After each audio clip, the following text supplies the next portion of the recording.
ಆಗ್ರಹಿಸುತ್ತದೆ. ಈಗಿಂದಿಗೆ ಕೂಡಲೇ ಭಯೋತ್ಪಾದಕರು ಮಟ್ಟ ಹಾಕಬೇಕೆಂದು ಕೇಂದ್ರ ಸರ್ಕಾರಕ್ಕೆ ಅಖಿಲ ಭಾರತೀಯ ವಿದ್ಯಾರ್ಥಿ ಪರಿಷತ್ತು ಆಗ್ರಹಿಸುತ್ತದೆ. ಭಾರತ್ ಮಾತಾ ಕಿ ಜಮ್ಮು ಮತ್ತು ಕಾಶ್ಮೀರ ಜಮ್ಮು ಮತ್ತು ಕಾಶ್ಮೀರ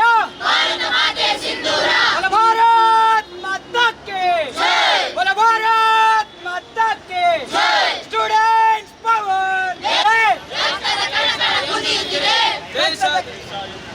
ಕುದಿಯದ ರಕ್ತ ರಕ್ತವೇ ಅಲ್ಲ, ಮಿಡಿಯದ ಹೃದಯ ಹೃದಯವೇ ಅಲ್ಲ, ದೇಶಕ್ಕಾಗಿ ಬಾಳದ ಬದುಕು, ದೇಶಕ್ಕಾಗಿ ಬಾಳದ ಬದುಕು, ದೇಶಕ್ಕಾಗಿ ಮಿಡಿಯದ ಬದುಕು, ನರಕವದು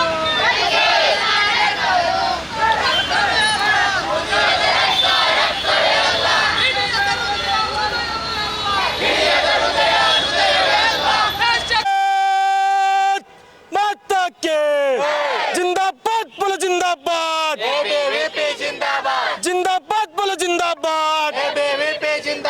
ಇವತ್ತಿನ ದಿನ ಅಖಿಲ ಭಾರತೀಯ ವಿದ್ಯಾರ್ಥಿ ಪರಿಷತ್ ಬೆಳಗಾವಿ ಮಹಾನಗರದ ವತಿಯಿಂದ ನಿನ್ನೆ ದಿನ ನಡೆದಂತಹ ಕಾಶ್ಮೀರದಲ್ಲಿ ಪ್ರವಾಸಿಗರ ಮೇಲೆ ಗುಂಡಿಕ್ಕಿ ಕೊಲ್ಲುವಂತಹ ಕೃತ್ಯವನ್ನು ಭಯೋತ್ಪಾದಕರು ಮಾಡಿದ್ದಾರೆ.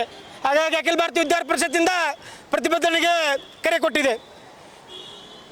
ಭಾರತದ ಕಿರೀಟ ಕಾಶ್ಮೀರದಲ್ಲಿ ವಿವಿಧ ಪ್ರವಾಸಿ ತಾಣಗಳನ್ನು ಕಾಣಬಹುದು. ಅಲ್ಲಿ ಈ ಸಮ್ಮರ್ದಲ್ಲಿ ಬೇಸಿಗೆ ಕಾಲದಲ್ಲಿ ಶ್ರೀನಗರ ಜಮ್ಮು ಕಾಶ್ಮೀರಕ್ಕೆ ಪ್ರವಾಸಕ್ಕೆ ಹೋಗ್ತಾರೆ. ಆ ಸಂದರ್ಭದಲ್ಲಿ ಪ್ರವಾಸಿಗರ ಮೇಲೆ ಭಯೋತ್ಪಾದಕರು ಸಮಾಜಘಾತುಕರು ಇವರೆಲ್ಲರೂ ಸೇರಿ ಅಲ್ಲಿ ಭಯೋತ್ಪಾದಕರು ಪ್ರವಾಸಿಗರ ಮೇಲೆ ಹಲ್ಲೆ ಮಾಡ್ತಾರೆ. ಹಲ್ಲೆ ಮಾಡುವುದಲ್ಲದೆ ನಿನ್ನ ಜಾತಿ ಯಾವುದು, ನಿನ್ನ ಧರ್ಮ ಯಾವುದು, ನಿನ್ನ ಜಾತಿ ಅಂತ ಕೇಳಿಲ್ಲ, ನಿನ್ನ ಧರ್ಮ ಕೇಳಿ ಗುಂಡಿಕ್ಕಿ ಕೊಲ್ತಾರೆ. ಅಂದರೆ ಹಿಂದೂ ಧರ್ಮ ಅಂದರೆ ಏನು ಅಷ್ಟು ಅಸಟಿ ತಿಳ್ಕೊಂಡಿದ್ದಾರೇನು? ಹಿಂದೂ ಧರ್ಮದ ಮೇಲೆ ಅದು ನಿನ್ನೆ ರೀಸೆಂಟ್ಲಿ ಮ್ಯಾರೇಜ್ ಆಗಿದೆ ಅವ್ರದ್ದು. ಅವ್ರಿಗೇನು ಕೇಳ್ತಾರೆ, ನಿನ್ನ ಧರ್ಮ ಯಾವುದು ಅಂತ ಕೇಳ್ತಾರೆ. ನಿನ್ನ ಧರ್ಮ ಯಾವುದು ಅಂತ ಕೇಳಿ ಹಿಂದೂ ಧರ್ಮ ಅಂದಮೇಲೆ ಗುಂಡಿಗೆ ಕೊಲ್ಲುವ ಕೆಲಸ ಮಾಡ್ತಾರೆ. ಹೀಗಾಗಿ ಅಖಿಲ ಭಾರತೀಯ ವಿದ್ಯಾರ್ಥಿ ಪರಿಷತ್ತು ಆಗ್ರಹಿಸ್ತದೆ.